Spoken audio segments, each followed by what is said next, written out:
Good afternoon. It's Marshy here with another video edition of AI versus Marshy.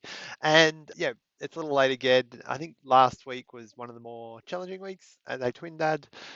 Teething is out of control. The daycare is out of control. Well, it's good, except they got sick later in the week.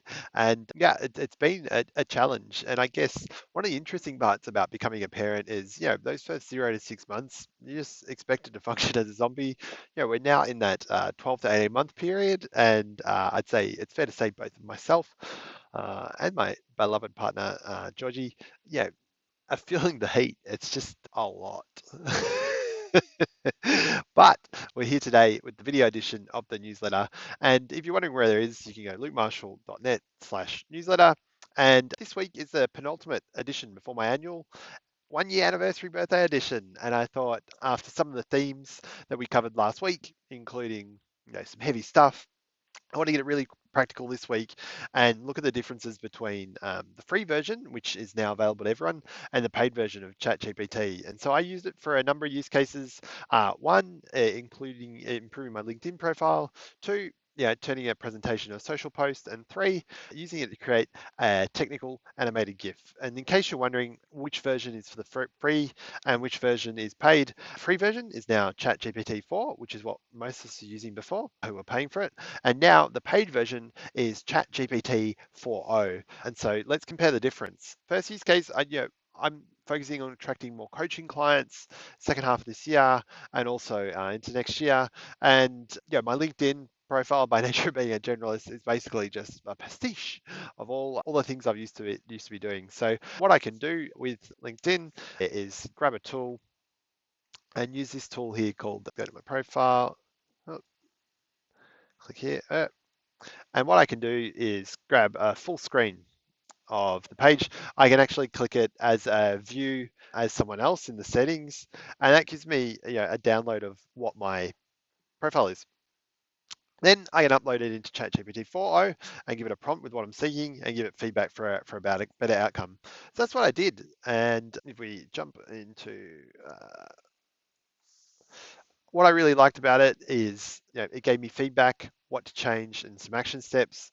It covered a lot of the different parts of the profile, including profile and background photo, headline, about section, experience section, basically everything.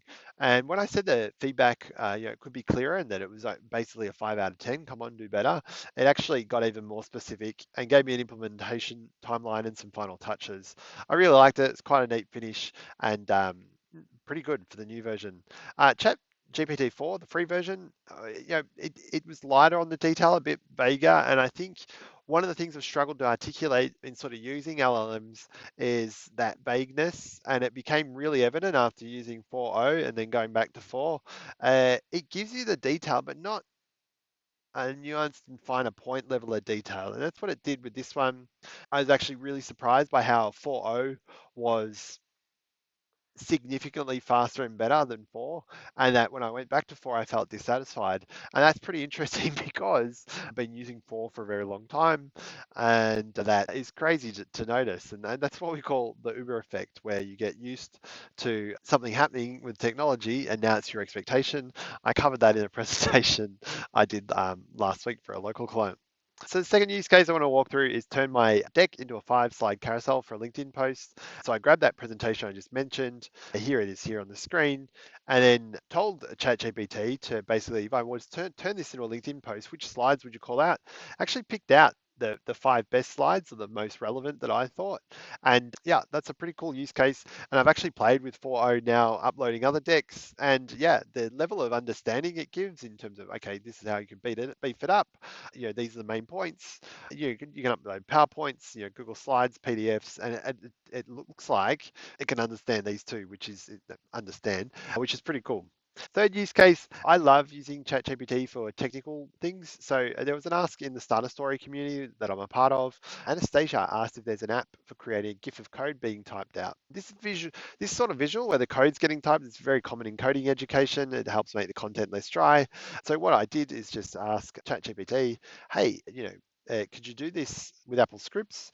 Give me the script to sort of type this up, and then I could screen record it so it looked like it was typing. And that's how it produced it there. Pretty cool use case for the more technical things there. So yeah, that's it for the penultimate edition of AI versus Marshy. I'm really excited to write the next edition. It's 1 year. I've been learning about this stuff for a year. I find the subject matter pretty engaging. I feel like I've learned heaps.